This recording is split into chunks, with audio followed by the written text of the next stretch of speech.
uma linha especial de crédito para a categoria. E mais 2 bilhões de reais para a melhoria das estradas. Mas segue a indecisão sobre o preço do diesel. O ministro do STF, Alexandre de Moraes, determina buscas, apreensões e o bloqueio de contas em redes sociais no inquérito que investiga ofensas a ministros da corte. Paris. Depois de 15 horas, os bombeiros controlam o incêndio na Catedral de Notre-Dame. As relíquias salvas que contam a história da humanidade vão para o Museu do Louvre. Rio de Janeiro. Chega a 16 o número de mortos no desabamento de prédios na Muzema. Criminosos instalam câmeras para vigiar policiais rodoviários no Paraná. Recomeça a discussão da reforma da Previdência na Comissão de Constituição e Justiça. Aumentam as reclamações sobre cancelamento de voos no Brasil. E o resgate de um cachorro em alto mar a 200 quilômetros da costa. O Jornal Hoje está começando.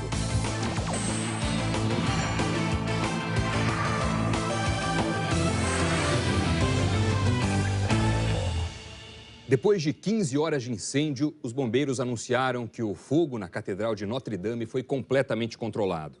Durante o combate às chamas, um bombeiro ficou ferido. Não se sabe ainda qual é o prejuízo real de um dos patrimônios mundiais da humanidade e símbolo do catolicismo na França. A gente vai conversar com o correspondente Rafael De Angeli, que está ali pertinho e que chegou logo que começou o incêndio ontem, né? Rafael, boa tarde para você. Já tem uma pista de como esse fogo começou? Tudo bem, Sandra? Boa tarde a você, boa tarde a todos. A principal linha de investigação, a principal hipótese é que tenha sido um acidente acidental. Nada criminoso. Pelo menos essa é a linha de investigação aqui da Promotoria de Paris. São 50 pessoas mobilizadas que passaram o dia investigando, mas é uma investigação longa e complexa. Eles ouviram muitas testemunhas que estavam aqui ontem no momento desse incêndio, no momento que o incêndio começou. A boa notícia é que as duas principais torres da Notre-Dame foram preservadas, não correm o risco de cair, mas ainda há algumas vulnerabilidades na estrutura e por isso é preciso muito cuidado. E os bombeiros vão continuar aqui por pelo menos mais um dia, garantindo a segurança, até porque muitas pessoas especialistas do Ministério da Cultura estão retirando obras de arte e relíquias que estavam na Notre-Dame para levar para um outro local. No momento, essas relíquias estão na Prefeitura de Paris, mas em breve, provavelmente na sexta-feira, elas serão levadas para o Museu do Louvre, um outro símbolo nacional. Agora, na reportagem, nós vamos acompanhar outros detalhes do incêndio na Notre-Dame. As primeiras imagens, depois do incêndio, mostram que uma cruz ficou inteira no altar sob parte do teto que desmoronou. Os destroços estão amontoados no chão. Os bombeiros fizeram inspeções hoje para avaliar as estruturas. Nas ruas, os parisienses ainda não acreditam no que aconteceu. Esta estudante sente como se uma parte dela mesma estivesse queimada, junto com toda a história de Notre-Dame. A Catedral, de 850 anos, é o monumento mais visitado da França. Fica no coração de Paris, na pequena Ilha de la Cité, rodeada pelas águas do rio Sena. Segundo a investigação, um primeiro alerta de fogo foi feito ontem, perto das 6h20 da tarde, no horário local. Mas durante uma inspeção na Catedral, nenhum foco de incêndio foi encontrado. Só depois de um segundo alerta, às 6h43, a localização do fogo foi descoberta e os bombeiros chamados. O brasileiro André Luiz Malvese estava dentro da Notre-Dame no momento em que o incêndio começou e gravou um áudio explicando como foi. Eu estava bem lá dentro, começou a tocar uma sirene e um aviso em francês, em inglês, que era para aquela história, mantenha calma, se dirija para as saídas e tal. A gente saiu, né? Aí eu fui andando numa praça onde eu via a catedral pegando fogo pela lateral. As chamas atingiram rapidamente o teto, destruindo o interior de madeira antes de derrubar o ponto mais alto, a estrutura conhecida como flecha. As imagens foram feitas por várias pessoas que acompanharam o incêndio, horrorizadas.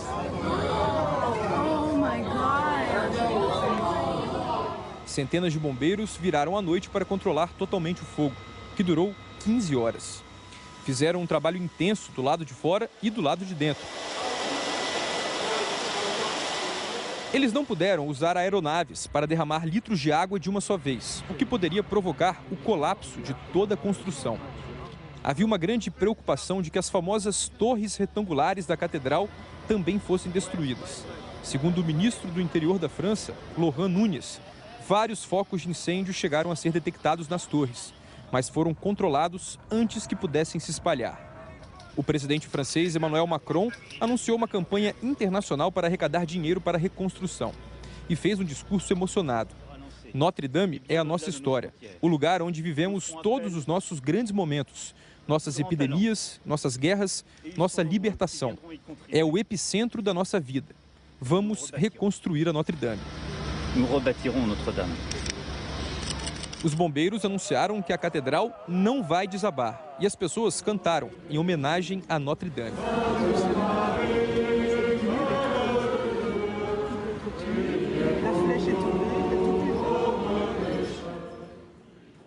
O ministro da Cultura da França disse que as obras e relíquias que foram salvas do incêndio na Notre-Dame serão levadas, como adiantou o nosso repórter, para o Museu do Louvre, em Paris. Bombeiros, policiais e funcionários públicos fizeram uma corrente humana para salvar os tesouros de valor inestimável que estavam guardados dentro da catedral.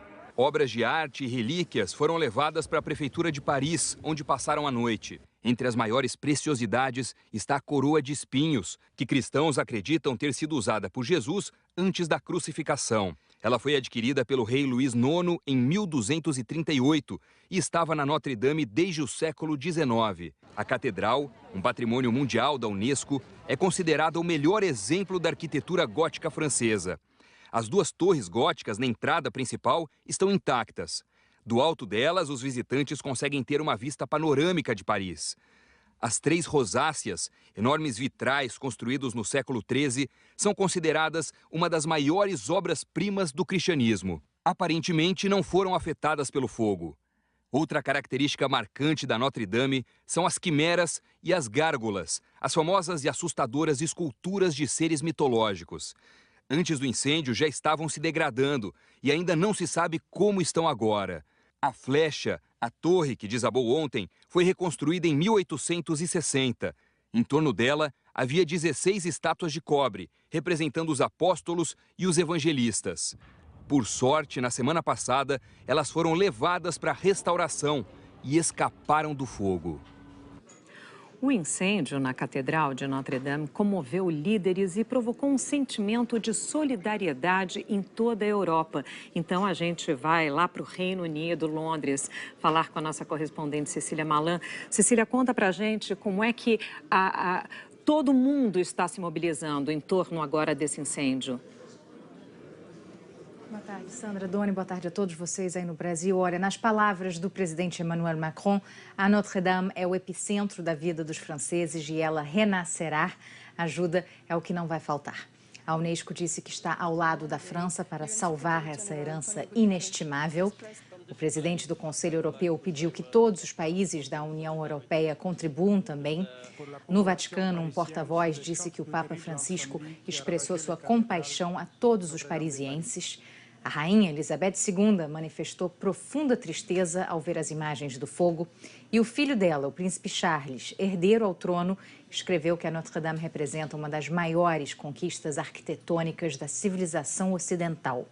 Já já, aqui em Londres, os sinos da abadia de Westminster vão soar para marcar o horário exato do início do incêndio ontem. Essa tragédia na França é destaque, claro, nos jornais.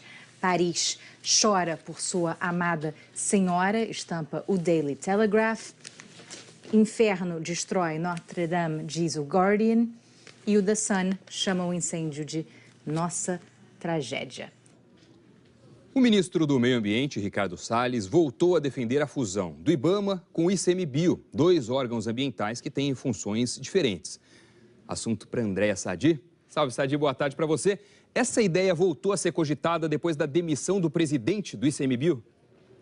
Oi, Dona Sandra, boa tarde para vocês, boa tarde a todos. Exatamente isso. O ministro do Meio Ambiente, Ricardo Salles, disse que voltou a cogitar essa possibilidade de fundir o IBAMA e o Instituto Chico Mendes ontem, após a demissão do presidente do Instituto Chico Mendes, Adalberto Eberhard. O Adalberto, ele acompanhou o ministro Ricardo Salles no final de semana em algumas visitas a unidades de conservação federal. Em uma dessas, no Rio Grande do Sul, o ministro chegou a ameaçar servidores do Instituto Chico Mendes que não compareceram àquele evento. Depois dessa visita, depois dessa ameaça de processos administrativos contra esses servidores, o Adalberto, então, pediu demissão. Essa demissão está publicada hoje no Diário Oficial da União. O ministro Ricardo Salles, do Meio Ambiente, como eu disse, confirmou que voltou a estudar essa possibilidade da fusão ontem, então. Lembrando que no governo de transição, no final do ano passado, isso foi cogitado, mas descartado após críticas, pressões de ambientalistas. Exatamente como você disse aí no estúdio, Doni, porque IBAMA e o Instituto Chico Mendes têm funções diferentes. O Instituto Chico Mendes é responsável pelas unidades de conservação federal, são cerca de 300 em todo o país, e o IBAMA, entre outras atribuições, é responsável pelo policiamento ambiental e também a fiscalização. Dona Sandra. Valeu, Sadi. Obrigado pelas informações. O governo confirmou que o novo presidente do INEP é o delegado da Polícia Federal, Elmer Coelho Vicenzi. Elmer Vicenzi atuava na Corregedoria Geral da PF. Ele também já comandou a repressão aos crimes cibernéticos e foi diretor do DENATRAN, o Departamento Nacional de Trânsito. O INEP, instituto responsável pela organização do Enem, está há 21 dias sem presidente. O Ministério da Educação ainda não anunciou quando Vicenzi toma posse. Vamos falar agora da previsão do tempo. Eliana Marques está chegando aqui. Eli, boa tarde para você. Boa tarde para vocês também e para todos. Quer destacar o quê, para começar? Bom, hoje a chuva mais forte se concentra entre as regiões sul e sudeste. No Rio Grande do Sul, os temporais que começaram ontem à noite já causaram muitos estragos. Em Tupanciretã, o chão ficou forrado de granizo. Em Gentil, a ventania destruiu um silo. Em Rio Grande, o porto está fechado desde as 7 da manhã. Em Esteio, a terra cedeu e ameaça essa casa. Em Cachoeirinha, a enchente entrou nas casas e em Porto Alegre, uma das principais avenidas alagou. A partir de agora, os temporais ficam restritos a esta área aqui, que pega a região de Porto Alegre, avança pela Serra Gaúcha em direção ao leste de Santa Catarina. Ainda tem risco de rajadas de vento nos dois estados e ressaca também entre Mostardas e Paranaguá, aviso que é válido até quinta-feira. Por causa do tempo instável, a temperatura não dispara em Porto Alegre e Florianópolis. Em Floripa, que está aí, ó, na sua tela, a imagem das pontes que ligam a ilha ao continente, muitas nuvens, não chove no momento, mas tem risco de temporal, máxima de 26 graus em Florianópolis. E no sudeste, alguma região onde pode chover forte também? Olha, Sandra, grande parte do estado de São Paulo, também grande parte do estado de Minas Gerais e todo o Rio de Janeiro. Nessas regiões aqui, olha, de Santos, Poços de Caldas e Angra dos Reis também tem possibilidade de temporal. E na região metropolitana do Rio, a mesma coisa. Imagens ao vivo do Rio de Janeiro para você, lá da linha vermelha. Nessa imagem não chove, mas já tem chuva fraca em alguns pontos. Máxima de 32 graus no Rio de Janeiro hoje, com risco de temporal. E aqui em São Paulo, imagem da Ponte Estaiada na Zona Sul. Muitas nuvens, chuva fraca em alguns pontos. Os temporais vêm entre o fim da tarde e a noite. Máxima de 28 graus aqui em São Paulo, que já foi atingida. Então agora a temperatura vai caindo.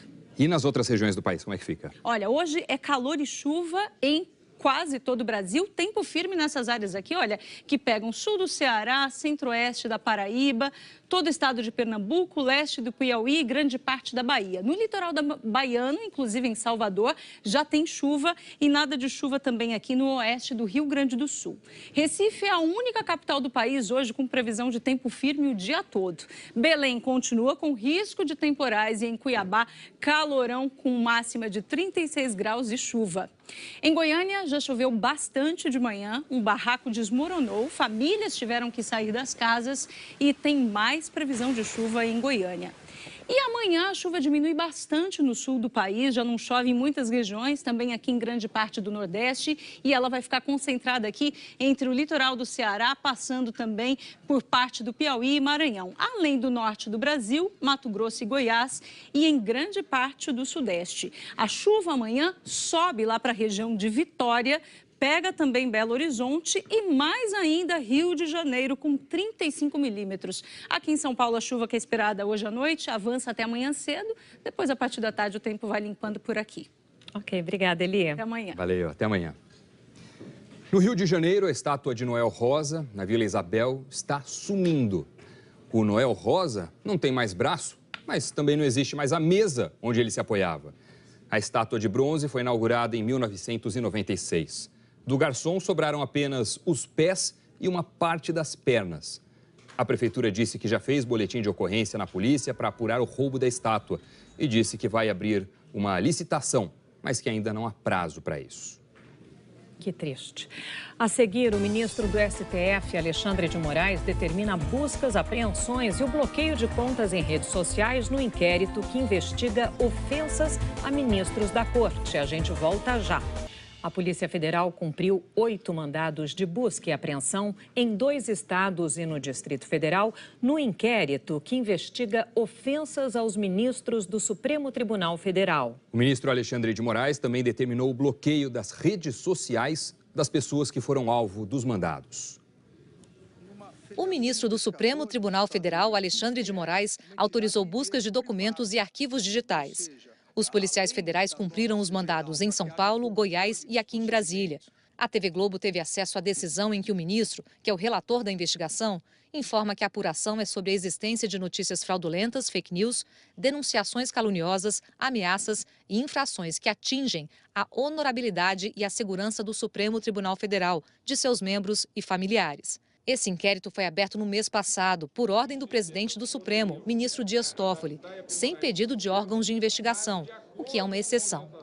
Na decisão, o ministro Alexandre de Moraes afirmou que os documentos e informações juntados até o momento aos autos fornecem sérios indícios de prática de crimes e que verifica-se a postagem reiterada em redes sociais de mensagens contendo graves ofensas a esta corte e a seus integrantes, com conteúdo de ódio e de subversão da ordem.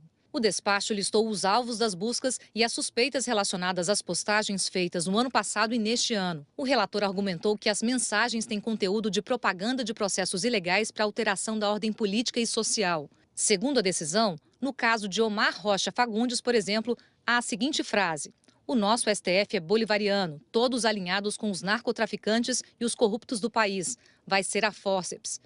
Em outra postagem, segundo a decisão, Omar incita a população a impedir o livre exercício dos poderes da União, afirmando que o Peru fechou a Corte Suprema do país. Nós também podemos.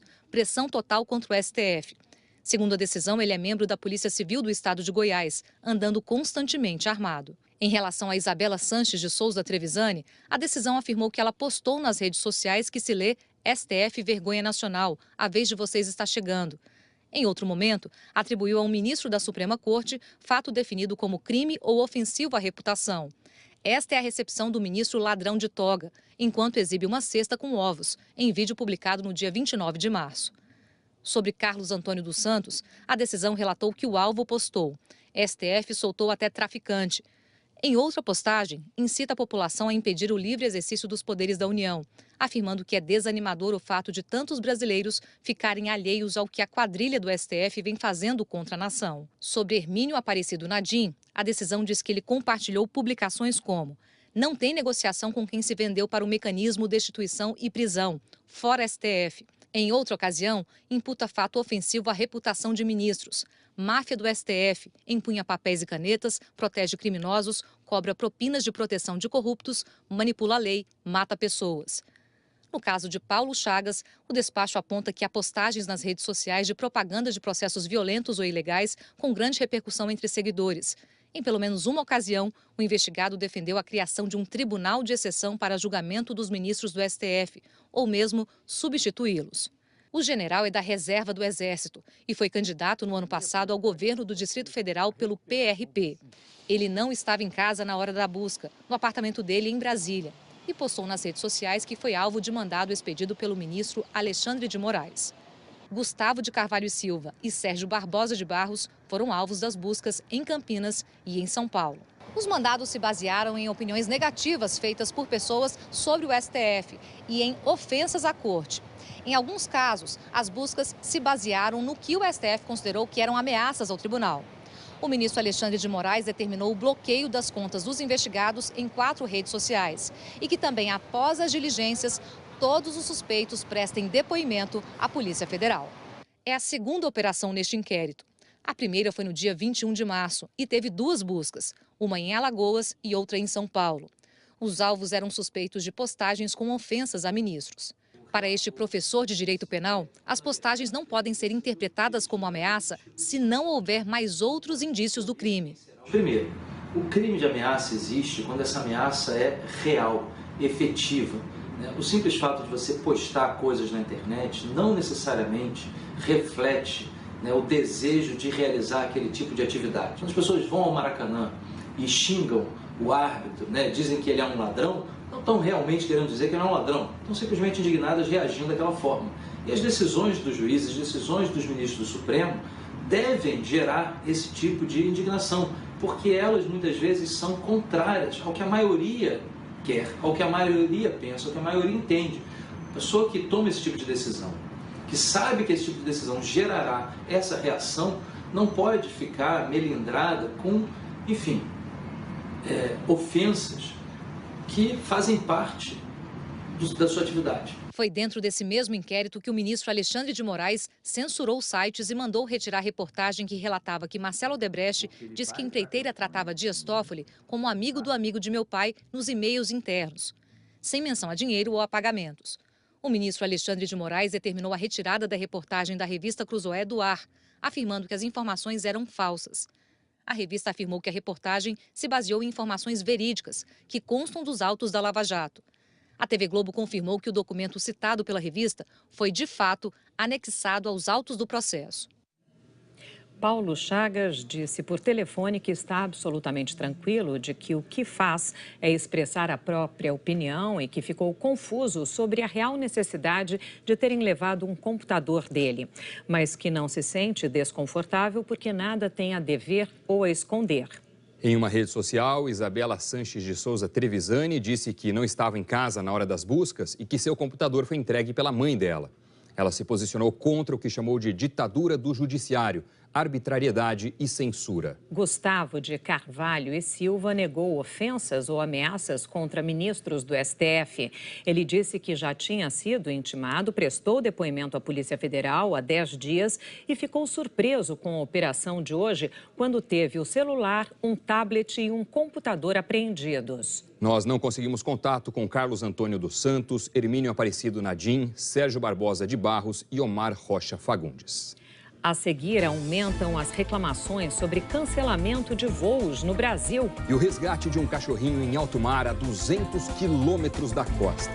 A gente volta já. O número de voos cancelados aumentou no primeiro trimestre deste ano. E com o feriado de Páscoa chegando, é bom saber o que fazer se isso acontecer. Dar de cara com esse aviso no painel do aeroporto desanima qualquer um.